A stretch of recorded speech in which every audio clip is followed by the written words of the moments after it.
Hey everyone, welcome back to CryptoCache. Thank you so much for joining me here. I hope you're having an amazing day. We're going to take another look here at Bitcoin, see what's going on, of course, help us understand big picture and best practice. And if you're new to the channel, not a financial advisor, really just hope you can learn something here today. Let me know if you would like to learn more. CryptoCache.tech is a site, link in the description below. If you want to become a better trader, I have a Signal group, trading academy, and community. Everything to kind of help get you a good, solid footing to being a better, more self-sufficient trader. And this is my full-time job. I do this every day for a living. This is my work. So I hope that once again you can learn from me and just know it's very much possible to make this happen, because I was working full-time, 2 jobs at a time for quite some time, and eventually got it figured out. Either way, that's a story for another day. Taking a look here though at Bitcoin, here's kind of the big picture. And we kind of already know this, but we're under both moving averages. So again, they're going to work as potential resistances now. That being said, 42,000 is close to the approximate of where the 50-day SMA is trending. So if we were to continue to progress upwards, we could see some resistance right at about 42, because once again, 42,200 roughly was a key level resistance in the past, and it could work as well the same. We also need to acknowledge the fact that 41,000 will probably work as a resistance level too, because we can see here previously was a support, established itself as a resistance now, and the price is tentatively rejecting out there at this point. Again, too early to tell, but generally speaking, 41,000 could give us a little bit of resistance. So there should be some type of pushback between 41 and 42. Just kind of keep that in mind. Taking a look at some other things here though. It is nice. We're trending back closer to 50 than we are 30 on the RSI on the 1 day. That's a good sign. Ultimately, just kind of obviously showing that the momentum is shifting a little bit. We're starting to see this taper off as well, which is a good sign too for the MACD. Just kind of letting us know that we're definitely not in a position where we should expect the price to shoot up, but we can expect the price to perhaps start slowing down to the downside. In other words, we're losing that bearish momentum, and that's a good sign. Okay. Another thing that's obvious that we do want to acknowledge and is maintaining itself quite nicely so far. Once again, this is still tentative. The day hasn't closed yet, but we're honoring this trend line still. So it came down, of course, down to right around 39,000, tested that level twice in the last 48 hours, and now it's slowly ramping back up. So again, we're not out of the woods yet, but this is a very, very good sign, giving us a little more confidence in knowing that this trend line is still holding. So we're still making ascending trend line, and that's a very good sign. Okay. So again, a lot of good stuff here on the 1 day. I wouldn't say it's phenomenal, but it's not quite as adverse as we saw 2 days ago. All right, now taking a look here at the 4 hour, we do see this type of shift in, well, momentum, you could say, because when the 50 intersects with the 200 in a downward fashion, it's typically referred to as a death cross. I'm not super worried about that, mainly because of the condition of the trend and the overall sentiment. But generally speaking, this is more relevant on the 1 day than the 4 hour. So try not to concern yourself too much with a scenario like this. It doesn't necessarily always have an adverse effect. More so on the 1 day time frame, you will see that happen. But again, a potential death cross or just a death cross that had occurred, you can see there's really little to no effect there.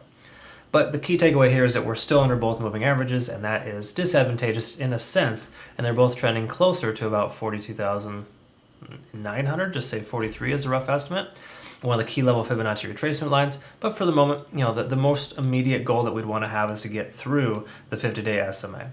So getting above that would be advantageous, of course. But for now, it's not terrible that we're underneath. We just need to know that it could potentially work as a resistance on the way back up. Speaking of resistance, we are coming up to test 50 on the RSI, which is once again synonymous with about 41,000 or 40,900. So ultimately, we are seeing some resistance here. We need to continue to build volume and push through here, of course, to be able to have any luck. But if we can see, we do have a tremendous amount more volume than usual right in the last 4 hours. And this 4 hour candlestick still has about 45 minutes left.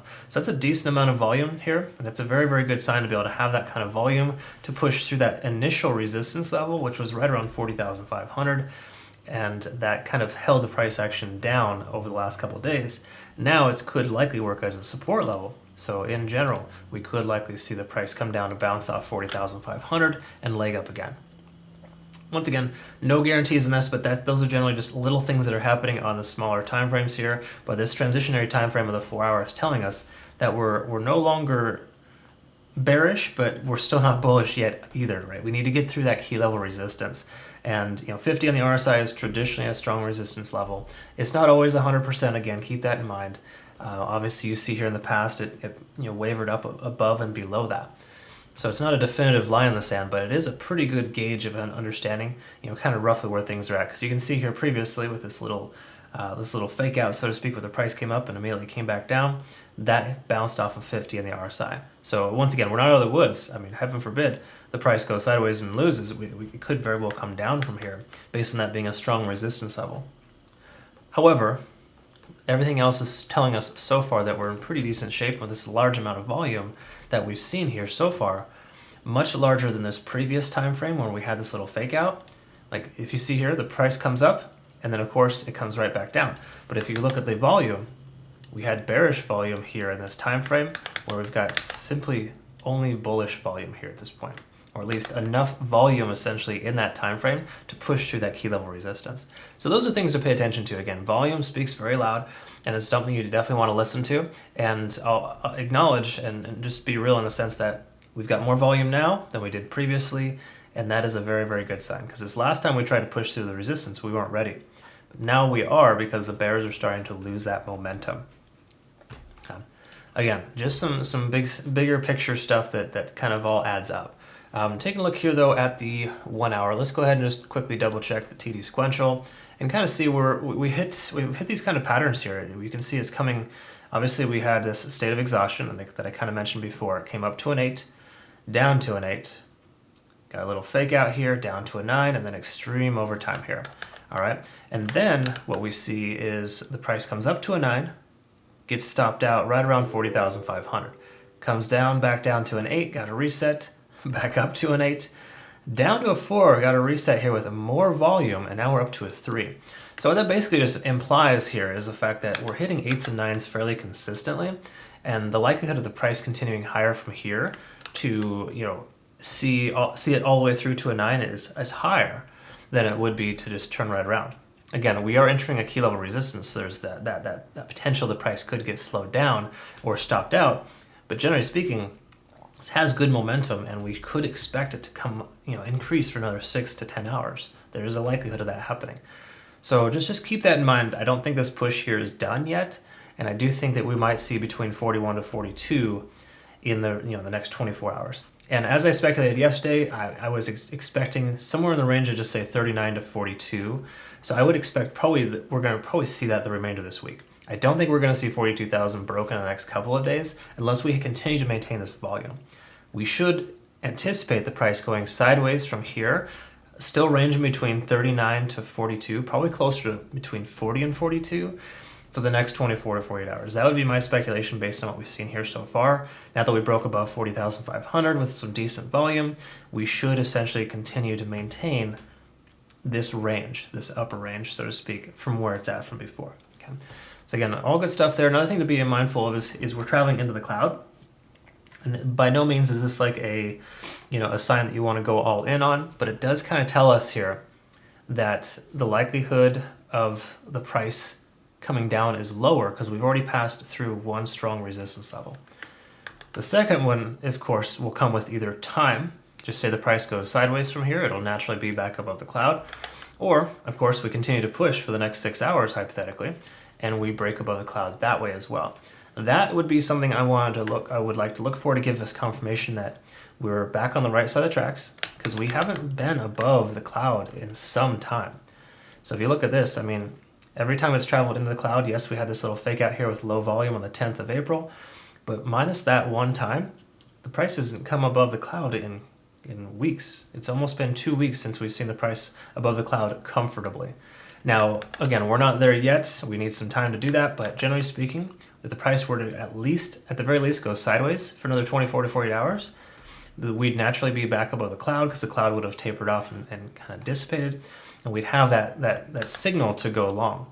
And we kind of already have that signal for the most part. That's why I felt confident in taking a position yesterday with our community.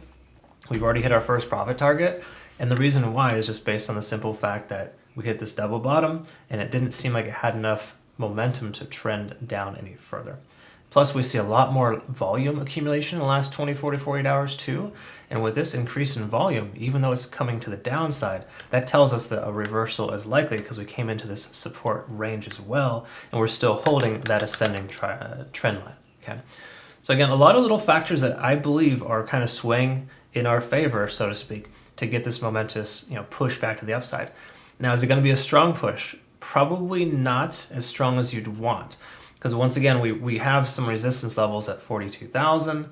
We've also got, I think 44 will put up a fight. 44,500 will also be a resistance. So we've got some areas that'll probably get stopped out or slowed down with some correction. So I mean, even though it looks like it should do this, because it has in the past where it comes down and kind of bounces, I wouldn't expect the price just to come shooting straight back up to test 48,000 in the immediate future. I would say maybe month end, perhaps, we might be there. But for now, we got to celebrate the small stuff and work on, breaking through some of these key level resistances now that worked as support levels in the past. That being said, we're in much better shape than we have been previously, and I am confident in saying that you should continue to dollar cost average and make sure to add to your position. I added to my position this morning. I added to my position on the 10th of April, even before it dropped down below 42,000. It was like 42.5. I've been dollar cost averaging anytime the price comes lower than 45,000. I think it's a good value. Even 48,000 will be a good value in the long run. So we got to understand and anticipate big picture here. Bitcoin is going to be very large someday. And if you're squabbling about 40 versus 41,000 right now, I got to tell you, it's not a big deal in the grand scheme of things. Your average is going to be tremendously lower than the current price in 5, 10, 20 years from now. And if you are at all concerned about retirement, you might want to consider adding to your position consistently, maybe on a weekly basis. That's usually my schedule. I have weekly withdrawals that go right into my Bitcoin HODL account. Ethereum as well, of course, by the way. But generally speaking, those are kind of some things you want to think about. All right, so I hope you learned something here today and you found benefit. If you did, comment below, link in the description below, of course. For my trading community, CryptoCache.tech, you can essentially become a member, benefit from the signals I send, but also, more importantly, just be able to collaborate openly with an amazing community and awesome like-minded traders. So it's a really cool experience. Thank you so much to my current community members for making this an amazing part of my life, and I look forward to seeing you on the next video. Have a great rest of your day. Thank you.